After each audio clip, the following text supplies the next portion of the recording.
plaza y un patito muy feliz se acercó con gran sonrisa y empezó a hablarme así. Siempre ayuda a los demás, sé amable al saludar, y si cuidas los amigos, mucho amor recibirás cada día al despertar.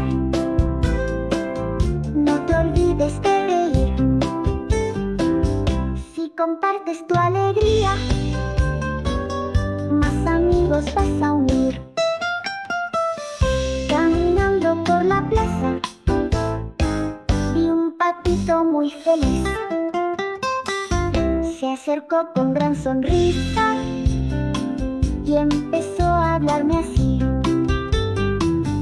Siempre ayuda a los demás, sé amable al saludar, y si cuidas los amigos, mucho amor recibirás cada día al despertar. No te olvides de reír, si compartes tu alegría, más amigos vas a unir. Caminando por la plaza, vi un patito muy feliz.